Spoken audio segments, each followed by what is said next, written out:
everyone. This is going to be a read aloud, think aloud of the high school persuasive essay number 98, which is a great example of a student persuasive essay for why we should have more fuel efficient cars and increase fuel efficiency. You're going to see on this right side, this was the state grading the essay. Every one of these categories is out of 5. So a composite score is what they got kind of overall. They got a 4.88, which made this one of the exemplary essays that they graded. Here is what they noticed when they were reading it, that it is well developed. They have balanced persuasion, which means that they included the rebuttal of 2 opposing arguments.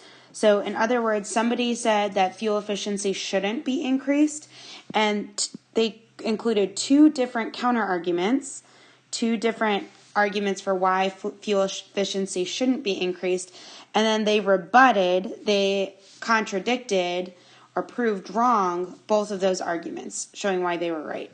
That's really what makes a really great persuasive essay, is when you shoot down what the other argument might be saying in addition to presenting your own argument. They have great use of examples. They said that the voice could be strengthened just a bit more to better engage the reader. In other words, this is kind of a dry essay. The essay reads smoothly but lacks a rhythm or grace. That kind of has to do with voice too. Again, it sounds kind of robotic. And although convention errors are present, punctuation is used purposefully and effectively to guide readers through the text. So we might see some examples, but it's very clear, or some mistakes, but it's very clear throughout the writing that they knew how to use their conventions appropriately, and it helps us as a reader. Fuel efficiency is the key to a better life is the title. As the price of gas keeps getting higher and higher, so does the demand of alternative power sources. Though the vehicles we drive now have been good enough for the past 100 years, they are not efficient enough for our needs today. This is almost right here a little counter-argument. So one person might say that, if cars have been good enough for the past 100 years, then we don't need to increase fuel efficiency. And then they're saying they're not enough efficient for our needs today, which is their rebuttal to that counter-argument. So red is rebuttal, and the yellow there is the counter-argument.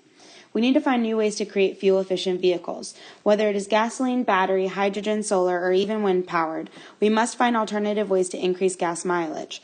The benefits of increasing gas mileage would be a healthier environment, a boost in the economy, and help for families across the United States. So right here, this blue that I'm going to be writing is kind of the reasons that they're giving in their argument, their support. So their claim is that we should have more fuel-efficient vehicles.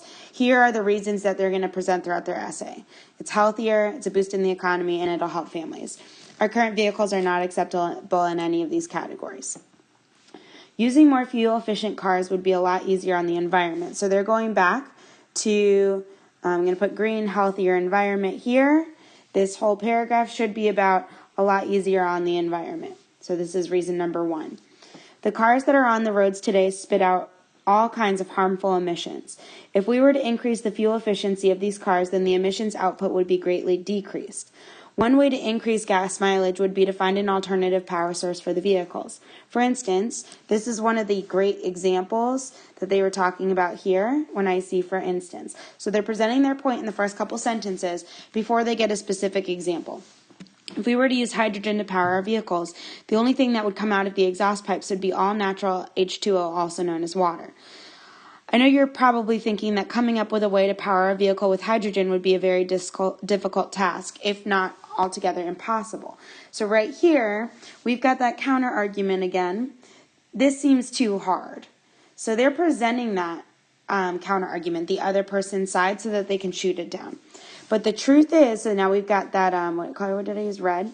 We've got that counter argument. The truth is that engineers are getting very close to solving that problem. So you're wrong. It's not too hard. Some car companies have already developed a hydrogen-powered car. Here's another one, another rebuttal. Though they don't have all the bugs worked out yet, which is kind of a concession, they're allowing that, yes, you do have kind of a point here. They have made a very promising start towards using hydrogen power, part of their rebuttal. Another reason that fuel mileage should be increased is because in more than one way, it would boost our economy. So we're going back to reason number 2. It would boost our economy. As of right now, our economy is slowly sliding into a recession. This is an old essay. This is from 2009. If Congress were to pass a law requiring that all vehicles being made must get a certain amount of miles per gallon, then it would create many jobs around the nation, in turn giving life to our economy. So they don't just present their reason in the thesis and then go straight into the evidence. Notice how much explanation they have here to show how it would boost our economy. With a sudden demand for new technology, automakers would be forced to hire people to take on the task of developing new engines that could achieve the given standard. They would also have to hire people to build these cars. If you are thinking that this wouldn't help the economy because they would just use the people that they already have hired, you're mistaken. So again, we have a counter argument here. Oh, well, it won't create jobs because they'll just use people that they already have. And then there's a rebuttal. Because this new technology would be saving people a lot of money on gas bills, there would be a constant demand for these cars, meaning that production would have to increase. This would then lead to hiring thousands of workers. A solid rebuttal. It's not just one sentence. It's a multi-sentence explanation.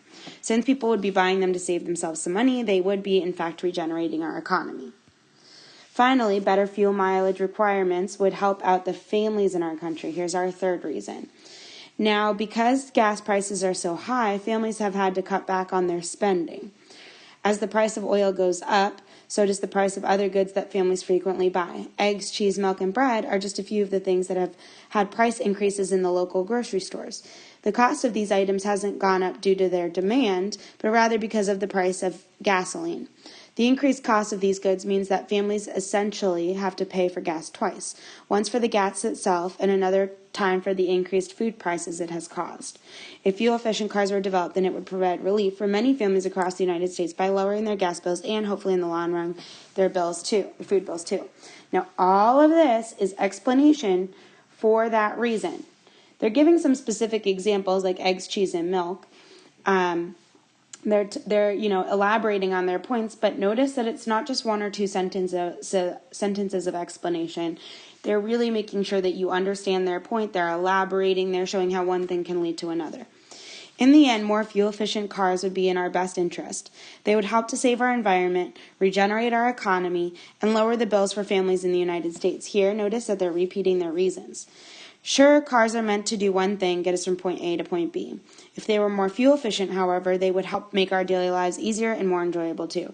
And then, yes, they don't really repeat their reasons here. They kind of almost present two new reasons, but it's just an overall kind of blanket statement saying like, yeah, this is a great idea.